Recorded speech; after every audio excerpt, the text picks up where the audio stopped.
Hey, I had to set the okay. mood right for you, right? I was playing some Bob Marley for you No, and no, everything, no, man. no, no. Bob was one of my mentors. I know, I know. Bob came to Toronto 3 times. One at Convocation Hall at University of Toronto, one at Massey Hall, and one at Maple Leaf Gardens. Wow. I was one of the few people in Toronto that went to see all 3 shows. Really? Was able to catch all 3 of his shows. Man. What was And what the was the guy, environment like in there though? What was it like? well, the first show, the police came out to regulate the crowd. And but they've never seen so much Rastaman smoking the weed. But they couldn't do anything. They couldn't do anything, right? They Right. just had to hold their nose and hold their guns. Right. Right. There were 2 shows that day, one in the afternoon and one in the evening. The one in the afternoon, which I went to, was just jam packed. It was Convocation Hall at U of T. But when the show was finished, the people didn't want to leave. Right. Right. They didn't want to leave the place, Right. and there's a lineup outside for the people going into the second show. Wow. So they started getting concerned that the people on the first show wouldn't leave, no matter what encouragement was Bob Marley, being of put. course people didn't want They to didn't want to Bob leave. Marley. So I was holding my seat, and then when they finally got us out of the place and we came out, there were people that were climbing up at the walls in Convocation Hall Wow. to get into the windows on the second floor so they could get into the show. Wow. That was his first show. It was just awesome. It was the first time Toronto came into direct connection with Rasta, Right. true Rasta, the music, the people, and stuff. But it was a wake-up call. Yeah. Because that was the beginning of much more to come, Wow. But it was great. It was great going to all of his shows, and it was also good for Toronto in terms of an introduction to Rastafari, reggae music, and our community. And the legendary Bob Marley, Wow. Of course. And like the guy died at 33 or something. Like the guy should be around now. Just getting So you started. could show the youth them what music really is all about, Yeah. Okay. So we got a bunch of people in here. Ernie said, "I'm dying. Louis needs help." He's in now. Brittany, what's going on? LA's in here. Mark, what's good, brother? Mark said, "Nice hat, my brother." Jill, Yes. how are you doing?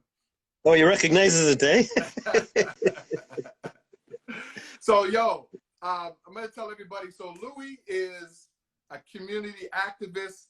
He is a TV guest expert. He's founder of Zero Gun Violence Movement, which is a group designated to ending gun violence here in Toronto, Canada. And, Louis been on many times before, and he always leaves us with nuggets. So had to ask him to come back because some of you guys were DMing me, asking me, when's Louis coming back? So I had to bring you back, Louis.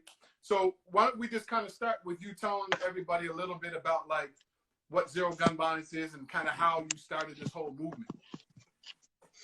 Okay, just doing a sound check. You guys can hear me? Yeah, I can hear you. Can Okay, everybody cool. hear Louis? Give me a thumbs Anyway, up or Zero a Gun. you can hear Louis.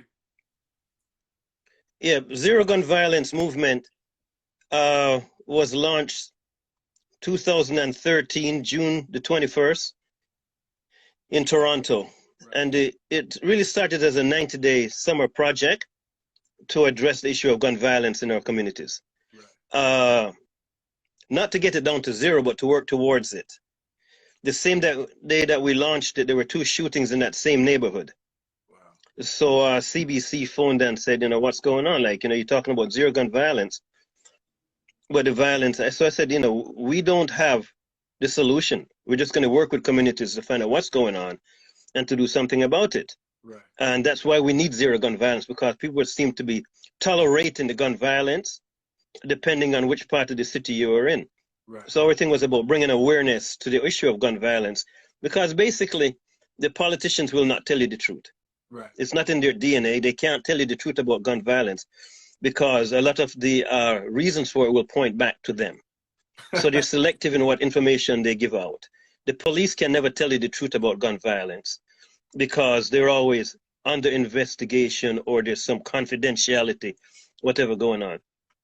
And the media cannot tell you the truth about gun violence because they've got their small little slots of 1 minute, 2 minutes, 3 minutes where they want to talk about it, where you really can't do justice to the issue. Right. So where is the truth going to come from? So zero gun violence movement was about filling in the gaps and telling the real story about gun violence. Nobody's born with a gun in their hand. Right. And nobody's born saying I want to be a criminal or a shooter or a gang person. Right. There's a socialization that takes place that creates that environment where gun violence is a necessary tool for survival and for the hustle. Yeah. And it's like a jigsaw puzzle with about like 20 different pieces. And everybody's holding one piece thinking that they have the solution, and they don't. Right. Until we can get the politicians, the key stakeholders, the community, the parents, the people responsible for the violence, the victims of the violence, if we can't get them to the table to come up with a strategic action plan, we have no chance of finding a solution. We're not looking for magic answers. We're looking for political leadership. So that's what Zero Gun Violence Movement is. We have a network of over 40 different organizations, agencies that we work with. But we work with some key people, including yourself, right? That have the same thinking. Zero Gun Violence Movement is about zero gun violence, not in the city for some people, but for all. If we can have zero gun violence in Rosedale, why can't we have it in Rexdale?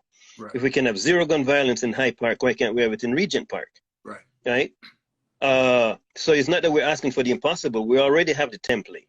Mm-hmm. We already know what is required. We already know the characteristics. But why aren't we doing enough from the political level and from the community level and the policing level to close that gap? Yeah. We all want to live in peace and safety. Right. We don't like the violence. Like, it's not part of our DNA. Right. It's forced on us, and the community has responded. Certain people have responded a certain way, but the politicians have responded by playing games with people's lives. Mm-hmm. And that's what Zero Gun Violence means. Let's keep it real. One of my associate organizations, Between the Line, talks about real talk, real solutions. That's what Zero Gun Violence Movement is about. Mm-hmm. Mm-hmm. Slag Toronto says closing the gap. So, like, Louis, yeah, that's true. What was it like? What was it that made you really want to jump into it? Like, you saw it happening. Like, a lot of people see things happening around them that they don't like, that they want to change in their community, in their workplace, wherever. What was it that kind of made you just say, I got to do something? You know what? My history of working in the community with youth goes back to the 1970s, mm-hmm. under the scholarship and mentorship of people like Dudley Laws. Right. Big up to Dudley Laws. Oh, nice. I like that. Law and order. Basically, the fight then was police brutality. Right. Every weekend, somebody in our community was being shot. And the circumstances were always questionable. And the police always got off scot-free, saying that they were enforcing the law. The person didn't follow instructions, but the person always ended up in a coffin somewhere. Right. And it wasn't right. So that's where the fight began. We had a provincial youth conference where we brought people from across the province and across Canada, Black youth in particular, to say, what the heck is going on? Right? And what do we need to do to move forward? So our work was instrumental in the creation of the SIU, the Special Investigative Unit to Police. Our work was instrumental in the creation of BADC, Black Action Defense Committee, where we demanded, we said we would create up our own community initiative, mm-hmm. to oversee police actions and to engage community. Mm-hmm. So that's where all these organizations started from in the 1970s, under the stewardship, and guidance of people like Dudley Laws. There were many others. Man, that's great. But I'm a corporate manager. I worked in financial services as a department manager for many years. Right. But while I was doing that, I continued to work with community and with young Black youth. Yeah. However, that sort of came to an abrupt end in 2012, 2013, when the major part of my department got outsourced to India. Right. And they gave me a severance package and said, go and find your merry way somewhere else. Yeah. So I used that package to go back to school to finish a degree program at Rice in public admin and government. Louis, you're dropping all kinds. Also at that time. Okay, hold on. Man, you guys hear what Louis he just said a whole bunch of things there. Like, we got to back up to the point where you said you were working in your corporate job. So Louis and I used to work together, I don't know, 8, 9, 10 years ago. We worked at the same organization. I was the manager of training and development. He was the manager of, what was it? The manager of the distribution center. The distribution center. The mail room and stuff. I got stuff. to know Louis back then. And one thing that I learned about him is that, you know, people just loved him. Like, people used to just stop by to just talk to him because of his perspective and so on. But you said something really important there that I think people have to understand. You were working in your corporate job, and then you were still working with youth and doing something that you were passionate about on the side. Can you talk to people a little bit about that? Because sometimes people feel like they're stuck in their job and they want to do something else, or they want to pursue another passion, but they just don't. So talk to people about, like, okay, you can work and still do something that you're passionate about. You know, it was a balancing act, because in the corporate world, it was a 9 to 5. You went to work in a jacket and tie with a briefcase with all your work to be done and stuff, right? You know, it was catching the right bus to get to work on time, making sure all the company's work was completed, and that my staff were okay. Right. So it was balancing that, but at the same time, seeing the oppression, the discrimination, the racism on the street, right, and the young people still suffering, right, to a degree where they were starting to fight amongst themselves, right, as gangs, drug dealers, and gun runners and stuff like that. So this was going on. So that was still in my DNA, because the people that I was working with, there was a consistency about them. You know, we still had the same passion and interest in dealing with these issues in a way that the young people can have a perspective for a long life versus a short life. So we continue to do that. So it was a balancing act. So when the gig at IFDS came to an end, I said, well, what's going on now? Instead of the police brutality, there was the violence within the community, people to people, and it was concerning. So I said, enough. I've invested enough of my time in the corporate world. Let's spend time full-time on the gun violence issue. So I brought community groups together and said, what is going on? Right. And then people seem to be accepting. So it was an easy transition, in other words, because this is something that I was passionate about. But instead of doing it on a part-time basis, it was now on a full-time basis. Yeah. Right. So when you do your work and your passion together as one, it's easy to wake up in the morning and motivate yourself to go out and do this work. That's a great If you're point. just doing this work for a paycheck and to pay bills without any passion, when you wake up in the morning, you're always questioning yourself. So for me, the combination of passion and the corporate world, the career planning and stuff, joining forces, like one of them couldn't have happened without the other. So it was like a good mesh. So when, as I said, the gig at IFDS came to an end, it was easy to transition into my passion on a full-time basis. But Louis, I think that's a good point, because what people have to understand is, okay, you know, when I ask a lot of people, you know, do you like what you do? They'll say it's just a job or it's a paycheck, and I understand that. But I think there's a good lesson here, because both you and I were working in a corporate job and doing things we were passionate outside until they were able to meet up. And I think that's the key that a lot of people don't understand. You can go to your job and you might not love it 100% or whatever. You may have to be there to pay the bills, but you can still pursue something that you're passionate about. You can do community work. You can start a side hustle, and then those things will meet at some point and you can do what you love full time. And I think a lot of people don't understand that, right? And so I think what you're saying and what I'm saying is very important for people to understand. It's really important that at some point, when you do something that you're passionate about, it can actually meet up with your skill set and actually become, you know, something that you do for a living. And a lot of people are just doing the work for the work. It becomes a trap. Right. You never get to shine anymore. Yeah. You never get to put your heart out there into your work. You're just concentrating on getting the job done. Yeah. And then you come home tired. There's no drivers. You become a passenger in life. Yeah. You've written about it, right? A passenger versus a driver. When are we going to become a drivers in our lives? We're passengers too much, right? So yeah. So when the gig at IFDS came to an end, I started driving 100%. Mm-hmm. Right? I'm the one that decides in the morning what I'm going to do. But you have to have that connection. You have to have that confidence. Yes. Because no one's going to make it easy for you. Right. So a lot of people that are successful that I see around, they always have other hustles on the side. Legitimate hustles on the side, right?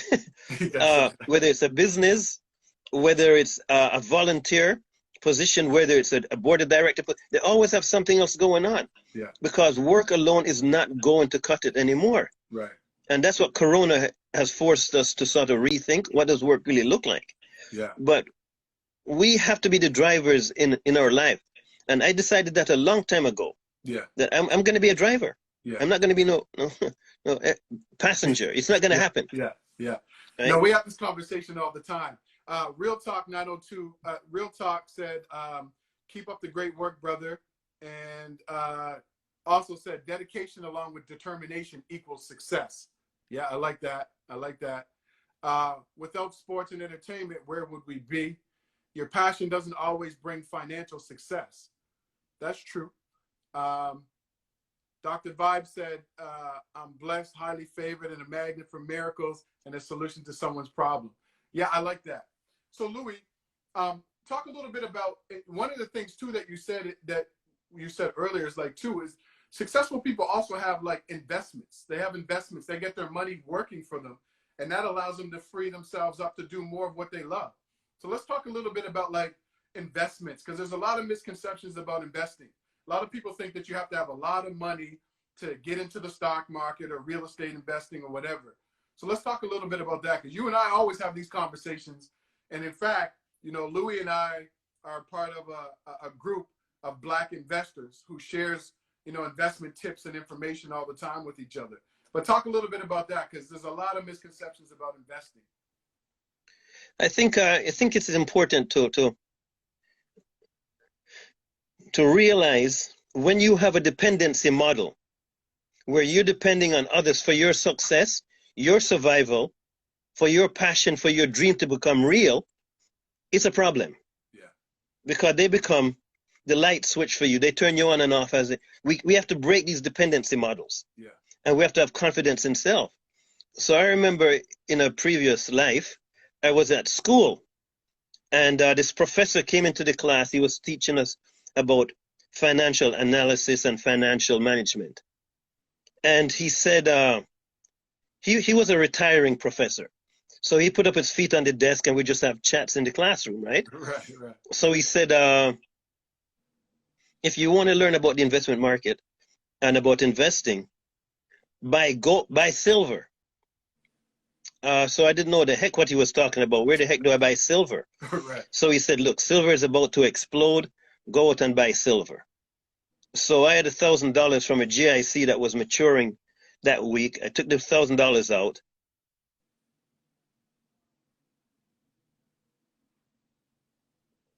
You there? I think you froze for a sec. Still with me, Louis? I think you froze for a second there.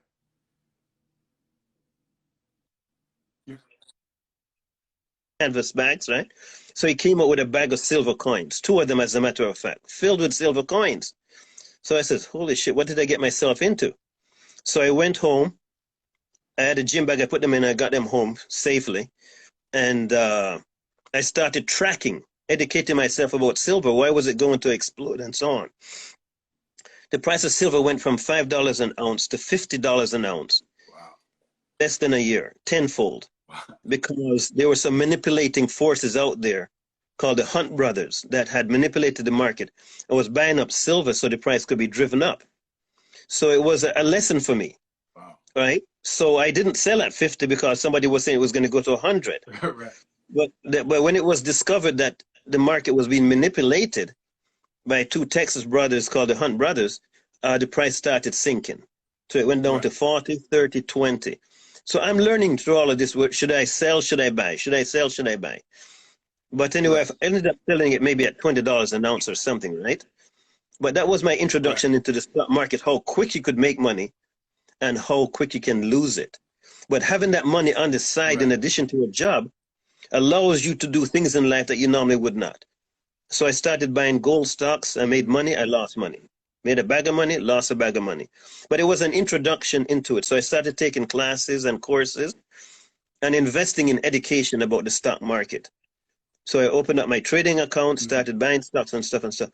But it was a first step, and it was a willingness to invest in self to create wealth otherwise. So this has been going on. I've been always interested in the stock market. I was not a good student in school. But there was one thing that I was good at, was that math and money. So it was a perfect fit, in other words. But the stock market became an opportunity to learn more, because other people were becoming millionaires on the stock market, and our community, our people are not there. We're not there. We're hesitant to make that first step. So I made my first step. Yes, I lost money. Yes, I made money. I can do what I'm doing right now because I've been able to turn the stock market into a friend and not an enemy. Right? But it comes from making that first move. And a lot of people that I speak to, my associates, are afraid to make that first move because we just don't show an interest, because we call it a gamble. The stock market is, of course, it's a gamble.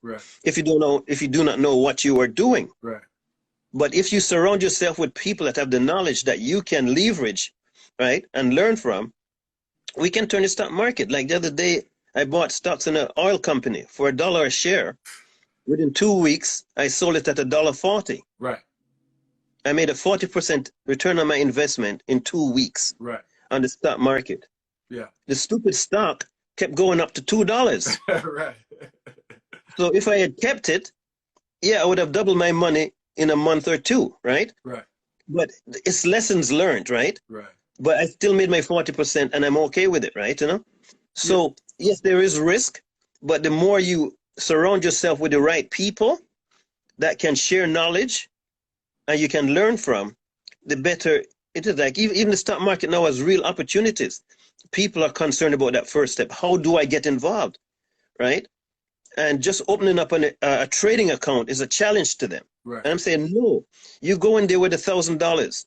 You might not be able to buy silver coins the way I did in the 1970s, but at the same time, you can start investing $1,000, $2,000, right? Instead of using that to go, do whatever.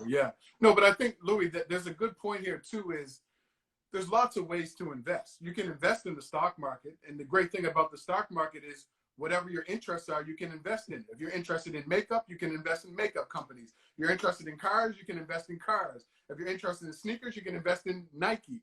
So that's the great thing about the stock market, is whatever you're interested in, you can invest in. But there's also real estate investment. There's also currency. There's so many different ways that you can invest. And another way to invest is to invest in yourself. Invest in your own learning. Louis is a lifelong learner. This guy just graduated from university again last year. What was it? Last year you graduated, right? Or this? Yeah, it was last year during the Raptors parade. Right. Like Louis is a lifelong learner, and you and I have these conversations all the time. But like, why is lifelong learning so important? Why should we invest in our learning? Why should we be doing that, Louis? Well, I think it's important for people to realize that life is a journey. Right? There's a beginning and an end, but you don't know what the end's going to look like unless you invest in yourself and acquire assets, so you can push the journey in your direction, not in someone else's direction. So that's where the investment comes in. So whether it's education, I'm in school right now because I realize how much I do not know. And how much I want to learn. So when I walk into a room to talk about gun violence or investments, right, or real estate or whatever, I want to make sure that I've got my things in place. Right? I'm not depending on other people to pull my strings when I'm going to these places. So I go in there with confidence because I've known and I've invested the time to learn. Yes, sometimes my deadline is, like at 12 p.m. at night, right, or 12 a.m. in the morning, and it's 11:59. I'm struggling to make sure I press that send button on time. But it's about discipline. It's about having goals. It's about being determined, right? And to break these dependency models. The more assets you have, the more opportunities, the more doors are available to you. investing in the stock market is a gamble if all you're listening to is your barber. Right. Right. Right. The investing in stocks is a gamble if you're reacting to news after the event. For example, marijuana stocks. Right. I asked some youth a few years back, what do you like? What are you interested in? Right. And they said, selling marijuana. I said, pardon me? Yeah, well, we know about that. That's what we do to make our money. So I said, have you ever thought about investing in marijuana stocks? Right. They said, no. They didn't know what to do. Right. These are stocks that were selling at that time for $1, $2 a share. Wow. Right. But we knew in advance that the Canadian government was going to legalize marijuana. Right. In Canada. Right. So I said, well, if you're interested in it, why don't you invest in it legitimately? Right. Those stocks, some of those stocks went up to $30, $40, $50 a share. That's right. That's right. Right.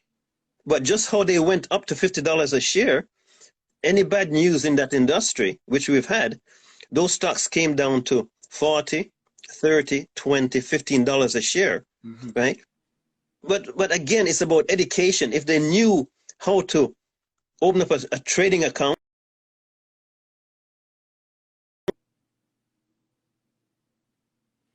they're making money. I agree. But it's about education and investment, education and in self, and making that investment and sacrifice when it can make a difference in your life. I mean, I think that's so true. And that's where, you know, you and I always talk about being a passenger or being a driver. And, you know, sometimes we sit back and wait for people to give us information, or we wait for someone to tell us that it's okay to get going on our goals and dreams. Like, we're asking people for permission all the time. And you got to jump in the driver's seat. If you don't know about investing, there's this thing called Google, right? There's free online seminars that you can attend, right? There's people that maybe you know that are already investing. Like, we have to be the driver. We have to go and seek the information that we need and stop reacting to what other people are saying, right? And we see that a lot. That's exactly it. We're always responding and reacting, right? Go and find the knowledge. The knowledge is so accessible right now. Like, I was in class one day, and this professor was doing this graph on the board, this map of how the government works, the different departments and responsibilities and stuff. And I have my book and I'm writing it down as he's putting it on the board. And I'm getting all upset because when I get something done, he changes it on the board. That means I got to change it in my book, right? So finally he got it done, and I finally got it done, right? But then a student behind me walks up and takes his phone and takes a picture of it. Right. I said, what the fuck's going on? Like, I spent all my time here trying to write this into my book on the page, right, you know, and stuff. Times are changing. Yeah. Let's change with the times, please. Yeah. The information is at your fingertips, right? If you're afraid to ask questions, start practicing. Yeah. Ask people, what do you think of this? And listen, right, you know? Our conversation should be, you know, so what do you think about that? Right. Always get a second opinion and third opinion.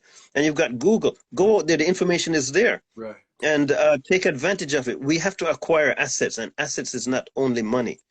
Education and knowledge and skills are as important assets as money is. Right. Because you can translate that into money and into a career. Definitely. If you have enough of it. And we're not doing it. No. We're always reacting, and by the time we get into stuff, whether it's even into the stock market, is after the money has been made. Right. Right.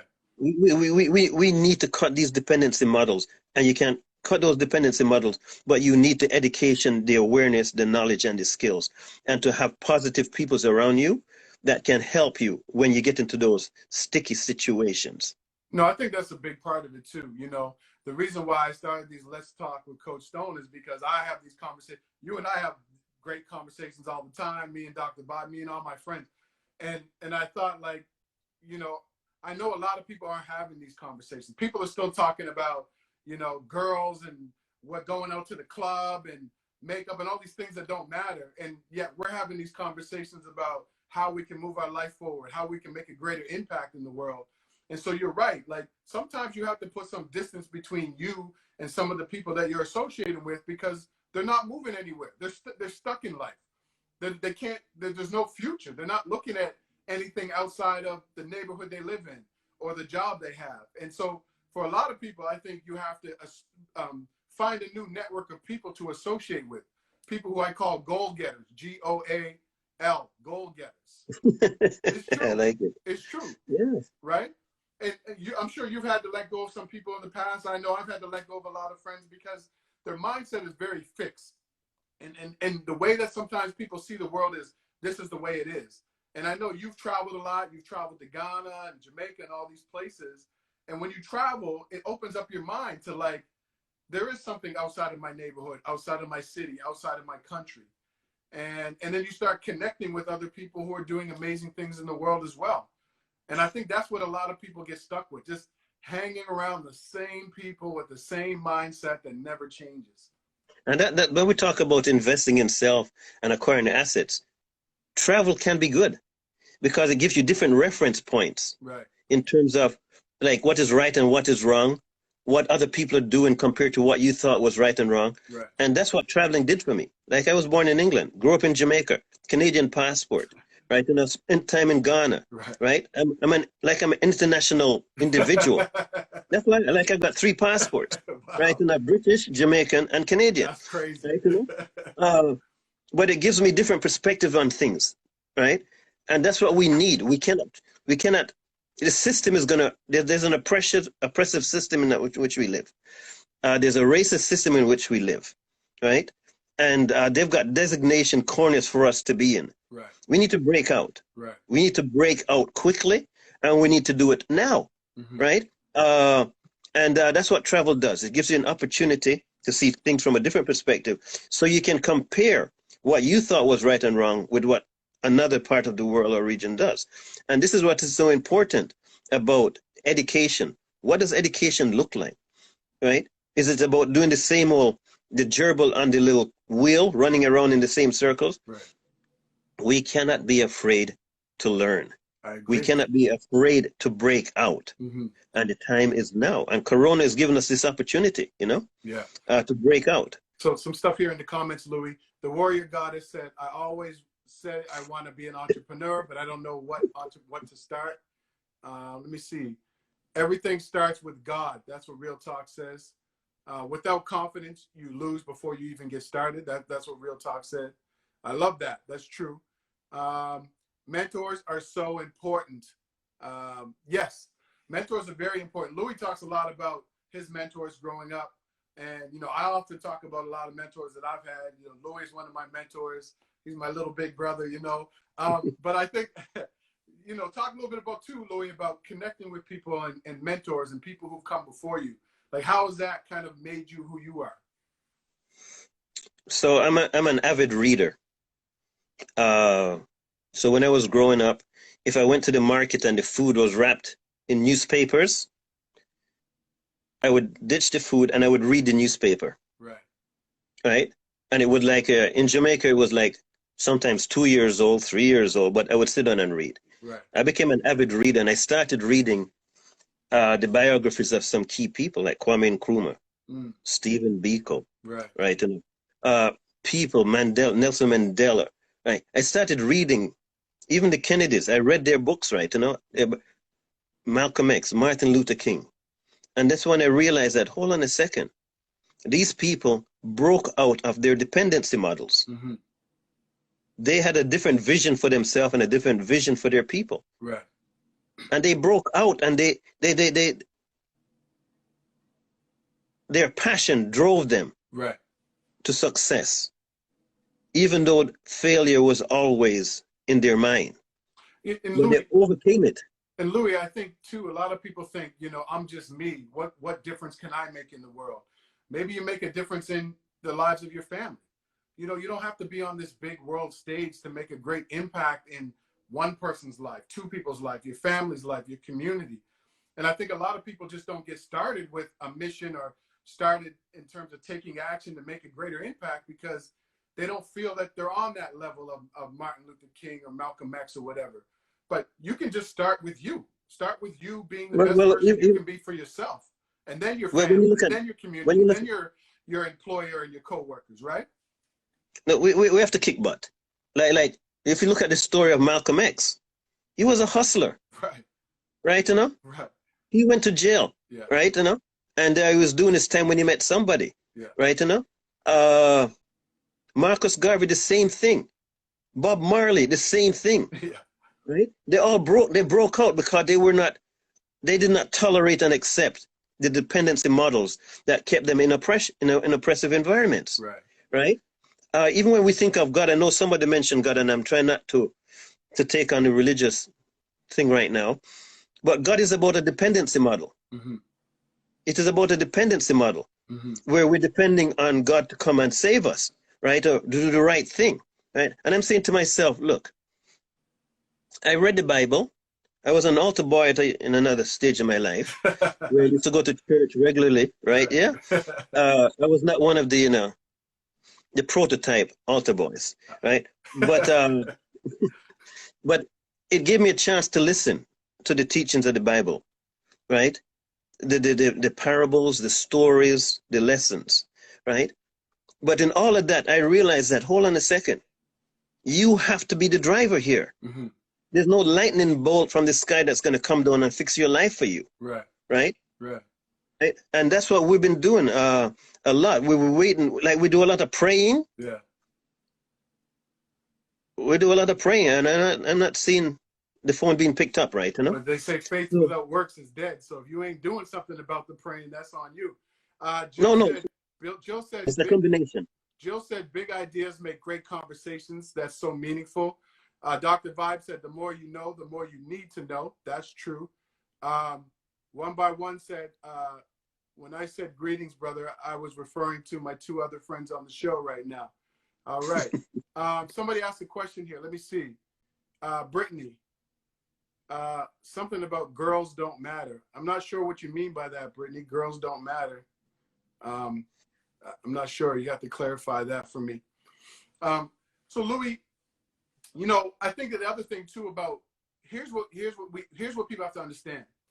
You don't have to be in a classroom to learn. You don't have to be sitting in front of somebody to get mentorship. Like you said, your mentors were in books. You go online and you can watch a YouTube video and you can Google something and you can learn from that. And I think that's really important because a lot of people I don't have access to, somebody like Louis, or I don't have access to another mentor. Mentors could be in books, right? Mentors could be watching somebody's videos. Les Brown is a mentor of mine. I've never met Les Brown in person. I've seen him speak live. I've watched a lot of his stuff online. So he's one of my mentors, right? You don't have to always know the person personally or get the knowledge by sitting in a classroom. You have this thing called the biggest library in the world, which is Google, and you have YouTube. So now we have these opportunities. How do we take advantage? The learning, the mentorship, the mentors out there are a dime a dozen. Right. Right? Everything's a mentorship. The government says, I'm going to give you money for mentorship programming. They come out of every corner, right? Right. But are they really making a difference? Do they really connect? Right. And they're not, right? So even in mentorship, you have to go out there and seek the people that you admire for their accomplishments. Right. Bob Marley is a great mentor to me. We never met. I would have loved to meet him, right? In a one-on-one and have a little chat with him. Right. And I had something in the works at one time, but things didn't work out the way it was designed, right? The way I designed it. But he talks about get up, stand up for your right. Yeah. I shot the sheriff, but I didn't shoot the deputy, right? He talked about war in the East, war in the West. Like he spoke about things that still resonate today, 100%. not only with me, but with many other people. Right. But it was about self-determination, self-confidence, self-awareness, self-reliance, right? Yeah. And about recognizing the system for its oppressive tenets, right? And how to fight back. Louis. So when I was struggling as a young person, I used to go to these work because this is where I got some direction and help. No, I agree. Aisha said, I disagree, Louis. Belief in God is not a dependency model, but it's unfortunately been framed and packaged that way.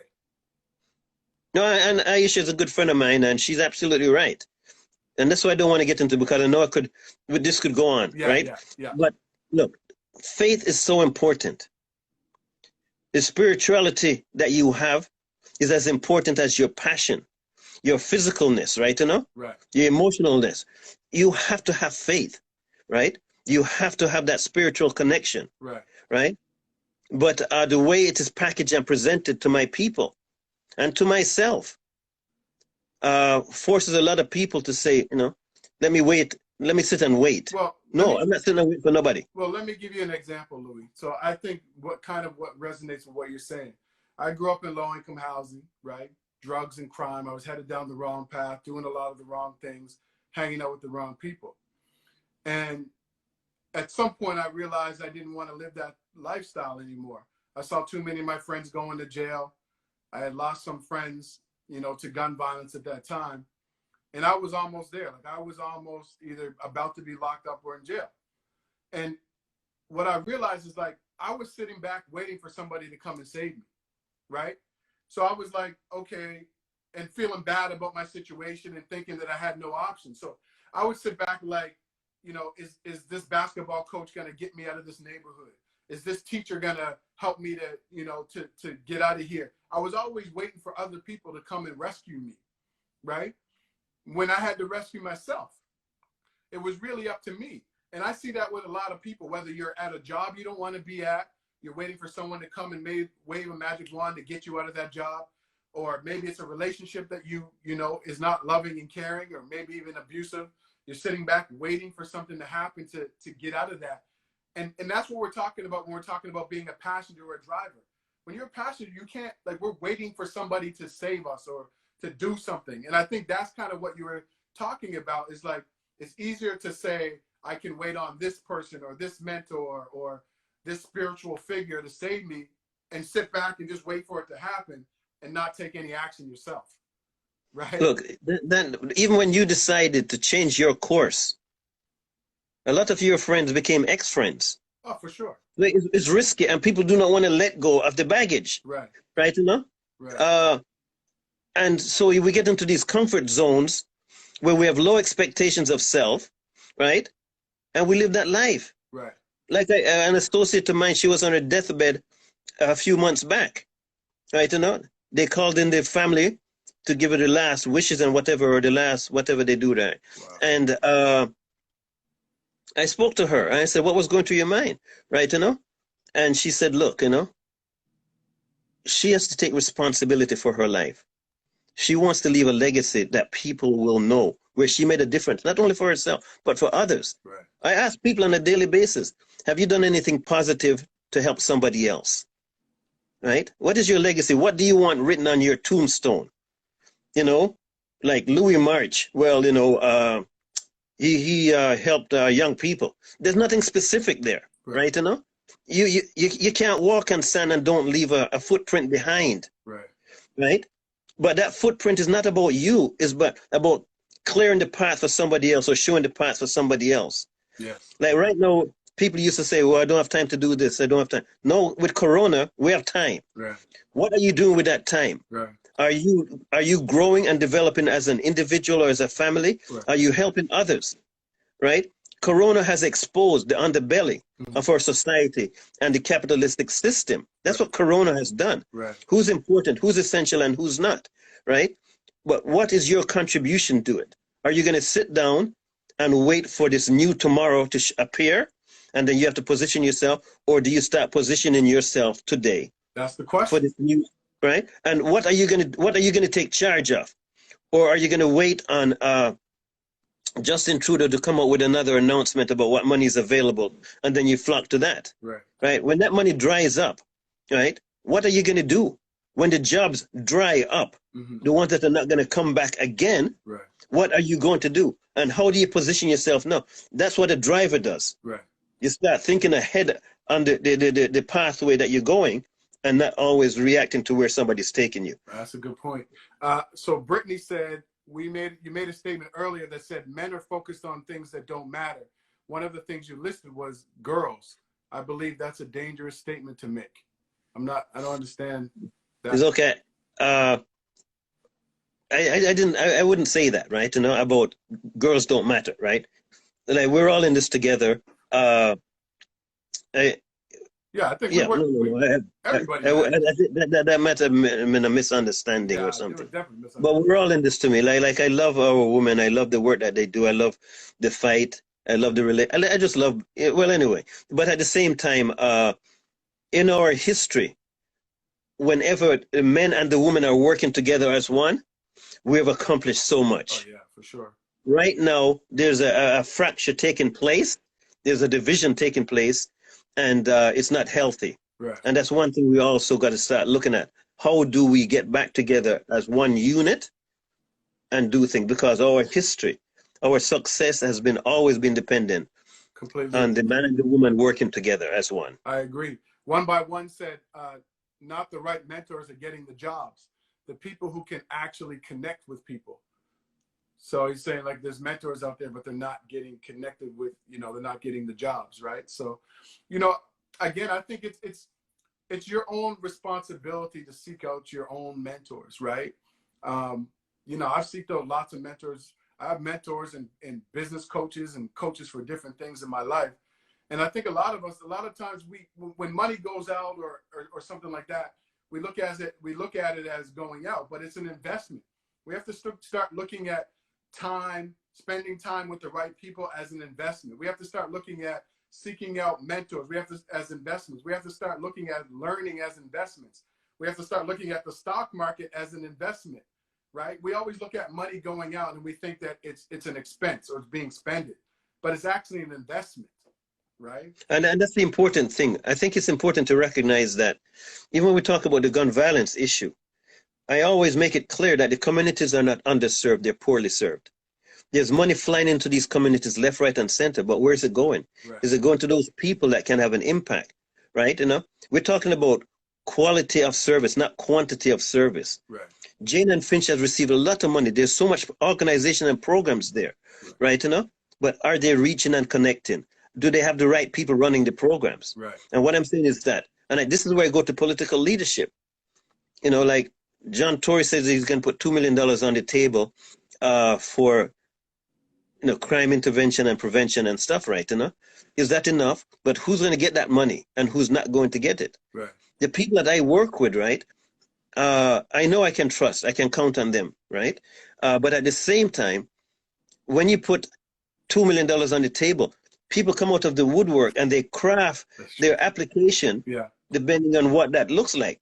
Can they deliver? And will the government follow up to make sure they deliver? Hell no. Right, you know? So we have a lot of good people on the street working because of the passion and their dreams to fix these things, right? I trust them more than I trust those big name organizations that show up in a neighborhood with a silver bullet to solve this gun violence problem that has no connection with the people, the families, and the community itself. So yeah, so that's one of the reasons why we have gun violence in our city. Money is being spent, but where is it being spent? That's a great point. One by One said the truth is the first part of change is you. The rest is all supportive mechanisms. That's true. Mark said facts. Brittany said Corona is certainly exposing our own habits and priorities as well. Yeah, a lot of us have to change our habits. We have to replace our habits. And sitting back and watching Netflix all day and getting some government money is not going to be productive, because as Louis said, when this is over, life isn't going back to what it was. It's going to look very different. And a lot of us are going to start playing catch up when this is over. It's kind of like when you graduate, when students graduate high school or university, Louis, right? The ones that wait till after they graduate get to start looking for a job, right? It's like you're looking for a job when everybody else is looking for a job. Whereas the smart ones were out there already seeking jobs 3, 4, 5 months in advance. And that's what this is all going to be. When Corona's over and the money starts flowing in from the government, and maybe you don't have a job, or maybe your job has changed and you don't have the skills to keep up, that's too late to start thinking about it. Now's the time you have to start thinking about that. No, I'm talking about the Corona shock therapy, because it's going to shock us into a new reality. Right. Right? The jobs are not going to be there, right? That used to be there. The type of business is not going to be there that used to be there. The focus is going to change, right? So it's going to shock us into changing our habits. Right. Right. Right? It's going to shock us into changing our learnings. Right. The people that we associate with. Right. Right? It's like shock therapy is about identifying the problem and then coming up with a solution to it. Right? Corona is going to force us to fast track that. Oh, you're so We right. don't have the luxury of waiting for solutions to come to us. We're going to have to find those solutions. So, yes, so he is right. Marcel is right. Change is about you. Yeah. What are you going to do? Not tomorrow, Yeah. but what are you willing to do today? Because as we all know, tomorrow never comes, right? It never does. Jill said, make your circle positive, and it's ongoing. Exactly. C. Morris Walker said, it's your own responsibility to invest in yourself because no one else will do it for you. 100%. You know, Dr. Vibe said, don't waste this crisis. Don't waste this crisis. This is an opportunity for you to kind of look at what can I do? You know, people talk about going back to normal, but was normal that great for you before? Was going back to a job you really didn't want to be at awesome for you, right? Was being in this relationship that wasn't loving and caring where you want to go back to? Was, you know, your health and wellness suffering, you want to go back to that? So this is an opportunity for us to create what we want our new norm to look like. And now's the time to start thinking about it. No, Dr. Vibe is one of those international travelers, right? You know? Right.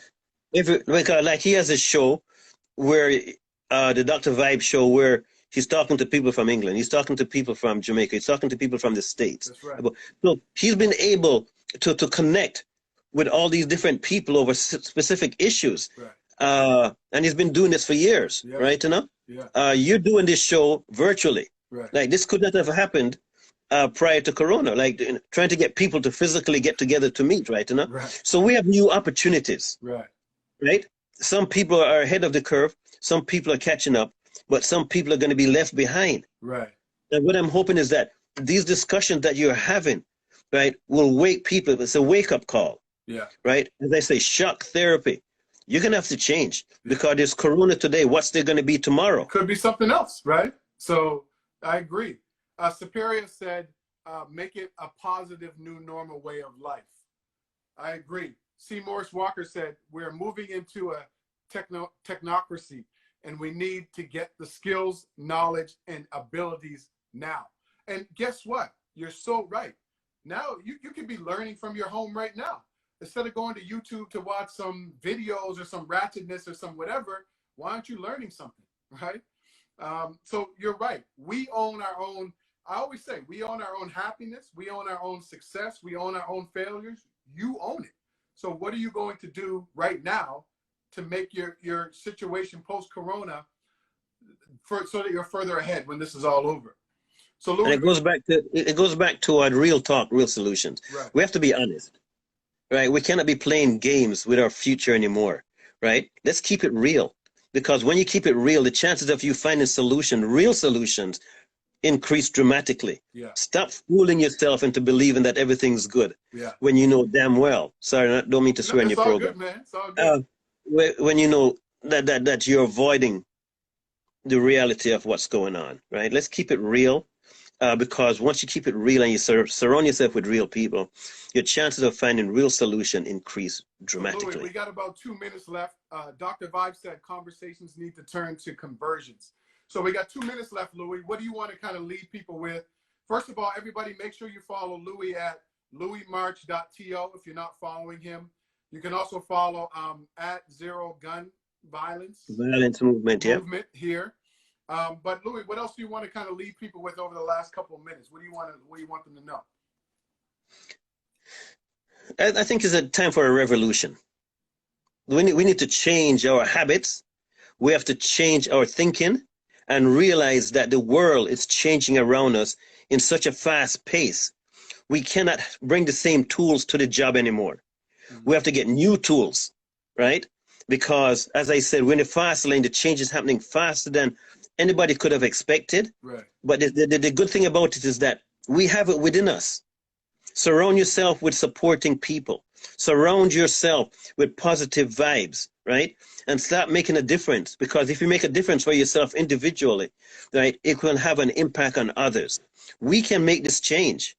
The change doesn't make us, mm-hmm. right? And we have to realize the difference. And it comes back to, are you a driver in your life or are you a passenger? And you've got to keep it real. Mm-hmm. Because I see too many passengers out there whining and crying about everything, but not willing to make that first step whether it's in education, whether it's the stock market. We have to step out of our comfort zone. Yes. Right? We have to start kicking butt instead of getting our butts kicked. Yes. Well, thanks a lot, Louis. So, guys, man, as always, Louis drops so much knowledge here. We got about 45 seconds left. So what's going to happen is make sure you follow Louis if you're not following him. I'm going to upload this, and we're going to have this rewind available probably in the next hour or two. So you can just click on the link in my bio here at I am Danny Stone, and then we'll have the replay as well, or the rewind. But, man, Louis, thanks a lot. As always, man, you always drop a lot of knowledge on us, man. No, man, I thank you for the opportunity. Yeah. I thank you for being a driver, not only for yourself, but so much other people around you, helping them learn how to drive. Yeah. This is what we do. This is what we are about. Yeah. And this is where our success will be. More drivers and less passengers. All right. Thanks a lot, Louis. Thanks, everybody. See you guys on Wednesday, same time, 2 p.m. Eastern.